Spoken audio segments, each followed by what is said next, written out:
Hey millionaire, no matter how much money you've made, it's still possible to go broke. And nobody seems more skilled at going broke than sports stars. Even the highest paid sportsmen blow all their money in dumb and sometimes very creative ways. It doesn't take long before they're filing for bankruptcy. If you think NBA stars are immune, you are so wrong. In fact, according to a 2009 report in Sports Illustrated, 60% of NBA players go bankrupt within just 5 years of retiring. There's so many NBA players who went broke that we could never fit them all in one list. So we've rounded up our own top 8. Hearing just how much money these NBA players lost will blow your mind. So let's get to it.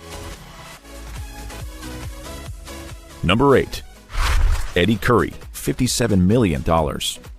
While Eddie Curry was never one of the biggest stars, he sure was valuable on the court. Sadly, his life never quite turned out the way he would have hoped. Back in 2009, his life suddenly went down a really dark path. It started when his former chauffeur suddenly accused Curry of owing him $93,000 in unpaid wages. But that wasn't the worst part. He topped off the claim with an allegation of sexual harassment. Curry denied the claims, and since the chauffeur was a convicted felon, it's possible some of his claims were lies. As soon as Curry had settled that problem, he was given the news that was way worse. His 9-month-old daughter and her mom, Curry's ex-girlfriend Nova, were found dead in Nova's apartment. This was no tragic accident either. They had been murdered by Nova's attorney, who represented her in the custody case against Curry. Thankfully, his 3-year-old son was found at the scene unharmed, but that doesn't change how devastated he must have been over the death of his baby daughter. The lawyer was later charged with first-degree murder. To add to his troubles, in 2010, it was revealed that he was totally broke. Despite making $57 million throughout his career, he was $2 million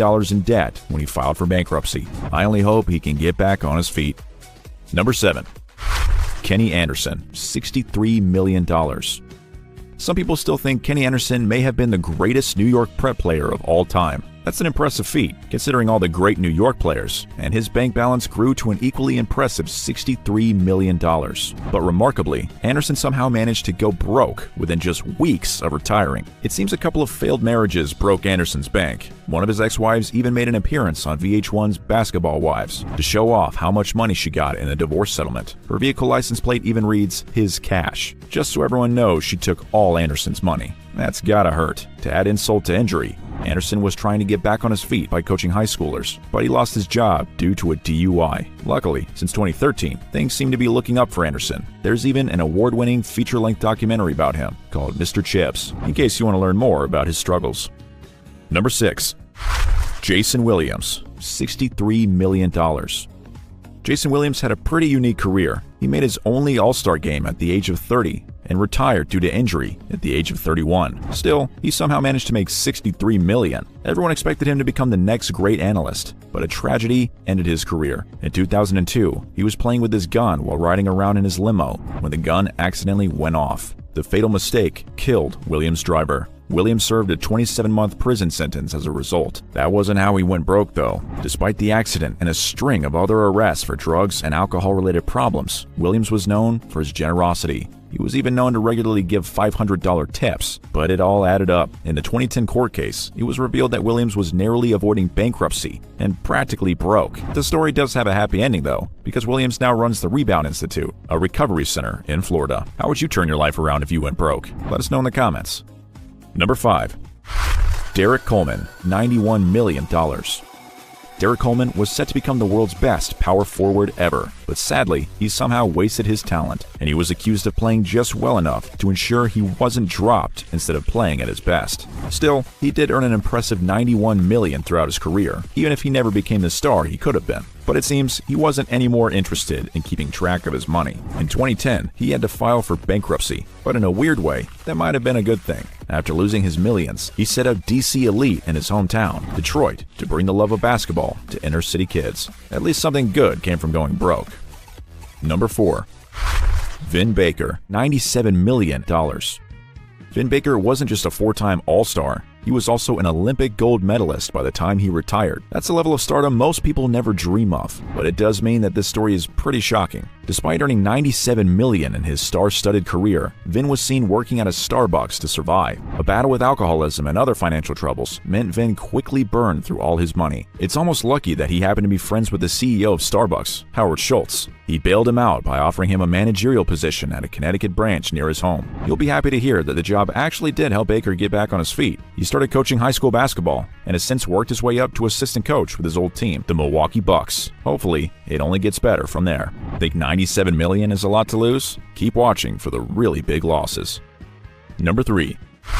Latrell Sprewell, $100 million. Latrell Sprewell was riding high for so long, he must have forgotten that you can go broke. With about $100 million in the bank, he famously turned down a $21 million contract. That's more money than most people will ever have, but he didn't care. Within just 2 years of retirement, he'd blown through his $100 million. His $1.5 million 70-foot private yacht had been repossessed, and his house in Milwaukee and New York had been foreclosed. That must have been a pretty hard pill to swallow for someone who clearly thought they had enough money to last a lifetime. Apparently, he had just $50,000 left in his bank account after that. Bet he regrets turning down that contract now.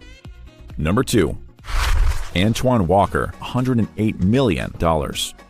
Antoine Walker became a star really early in his career. He was a 3-time All-Star and even won a ring with the Miami Heat. With all that star power, he earned an impressive $108 million over his career, and he lost it all within a year of retiring. He was quickly arrested for writing bad checks to pay off gambling debts he couldn't afford. Apparently, he owed 6-figure sums to more than one casino. Hearing that, it makes sense that he couldn't pay. 2 years after his arrest, he filed for bankruptcy. One of his old teammates was nice enough to pay for his bankruptcy attorney, but sadly, Walker still had to auction off his NCAA championship ring to cover his debts. As of 2013, he's debt-free, so at least there's a happy ending. Number 1. Allen Iverson, $154 million. Allen Iverson is definitely a like him or hate him kind of player, but he sure made his mark. As an MVP and Hall of Famer, he's one of the sport's most iconic players. It's estimated that he made over $154 million during his career. That's a lot of money, even for an NBA star. There are conflicting reports about him blowing all that cash, but I think he deserves the top spot on this list. Let me explain. Iverson has made more than his fair share of conflict with the law. He's been arrested for possessing guns, and he's even been caught having physical fights with casino security. But it was in 2012 that things really got rough for him. He was taken to court by a jeweler. Apparently, Iverson owed him an incredible amount of money, $860,000. Iverson couldn't pay the debt, so the judge ruled to remove Iverson's control over his own bank account. Divorce proceedings complicated things even further when his ex-wife won half of his $32 million trust fund that he gains access to in 2030. It's true that he had a lifetime contract with Reebok that earned him $800,000 per year, so you could say he didn't go broke. I say, if you can't access your bank account, you're broke no matter what you're earning.